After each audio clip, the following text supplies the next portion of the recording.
Hanyanya pelengkap kepada pertolongan kita Allah juga. Bila Allah tolong kita, selesai.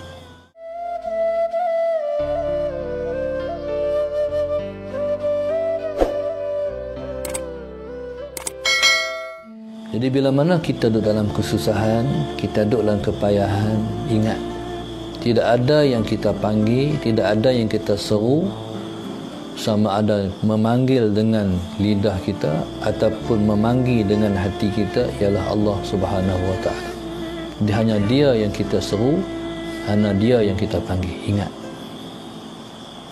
bila mana kita berdepan dengan suatu kesusahan, bila mana kita duduk dalam suatu kepayahan, dunia ni ialah negeri masalah. Kita mesti bermasalah.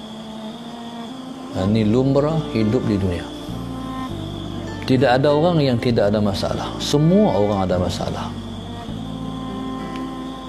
Jadi oleh kerana ini ialah merupakan sunnah kehidupan di dunia ni, maka di sini ada solusi ataupun jalan keluar bagi kita.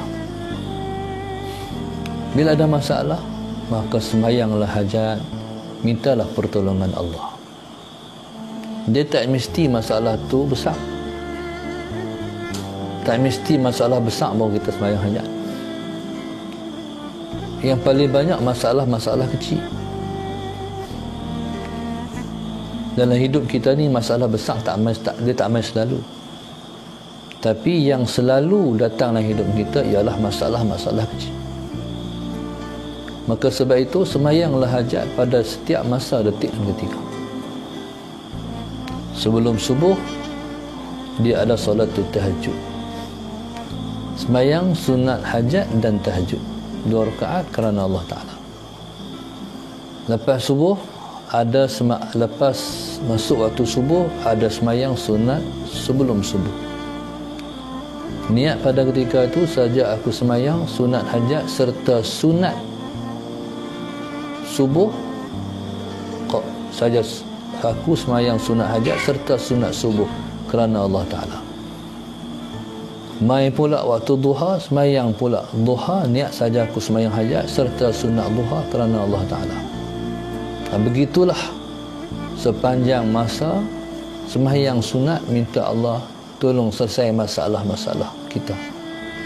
Jadi maknanya kita memanggil Tuhan, kita kembali pada Allah, minta Allah selesaikan masalah-masalah kita pada kebanyakan daripada masa-masa dalam hidup.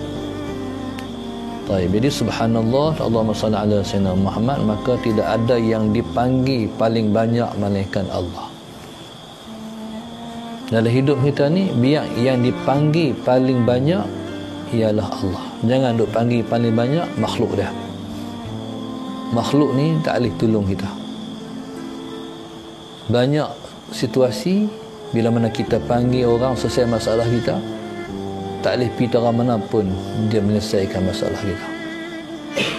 Melainkan kita kena settle dengan Allah Subhanahu wa ta'ala juga. Kalau minta tolong orang tak habis minta tolong tu. Kalau minta tolong orang dia tolong tapi tak habis, tak sempurna, tak lengkap. Hanyanya pelengkap kepada pertolongan kita Allah juga. Bila Allah tolong kita, selesai. Bila Allah tolong kita, lengkap. Lengkap selengkap-lengkapnya, kita kata sempurna. Ni kalau minta tolong Tuhan. Benda ni kalau kita tak cuba buat, kita tak faham, kita tak tahu. Cuba try tengok. Ada masalah, payah aja. Minta Allah tolong. Kadang-kadang dalam hidup ni kita tak kenal orang. Kadang-kadang hidup ni kita tak kenal orang. Bila kita ada masalah, pakat menawarkan diri nak minta tolong. Dalam orang nak tolong kita ni, kita tak tahu hati perut dia. Apa tujuannya? Tak tahu. Kadang-kadang tujuannya ada kepentingan diri. Kita tak tahu. Kalau dia nak tolong kita, tapi dia ada kepentingan dalam diri dia, risiko kita. Nanti dia ambil kesempatan atas kita.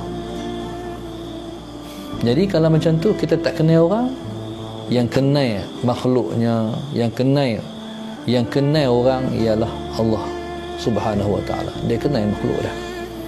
Dia mai hajat, Tuhan aku tak kenal tu, aku tak kenal orang, Tuhan. Pengen nak tolong aku tak kenal depa. Tolonglah aku tunjuk siapa depa. Kalau depa sebenar-benar ikhlas nak tolong aku, Tuhan tolonglah bagi ganjaran yang terbaik kepada depa atas keikhlasan depa. Tapi kalau hang nak tolong aku ni akan jadi masalah pada aku, Tuhan tolonglah jauhkan dia daripada aku, lepaslah daripada aku. Jadi maknanya minta tolong Allah Subhanahu wa ta'ala. InsyaAllah kita akan dapati satu solusi yang sangat baik. Yang tak ikhlas semua tersingkir. Yang ada kepentingan semua berenjak. Yang ada kepentingan akan meninggalkan kita, insya-Allah. Begitulah hidup. Jadi sebab itu tidak ada teman yang paling setia melainkan Allah. Kalau kita berkawan dengan orang, semua akan berpisah juga. Sekalipun yang ikhlas tolong kita, sama ada dia mati dulu ataupun kita mati dulu, berpisah juga. Tapi kalau kita dengan Tuhan, sampai bila-bila pun tidak akan berpisah. Teman yang paling setia sekali. Allahumma salli ala sayyidina Muhammad. Kita dengan Allah Subhanahu wa ta'ala, ketika senang pun dia dengan kita, ketika susah pun dia dengan kita.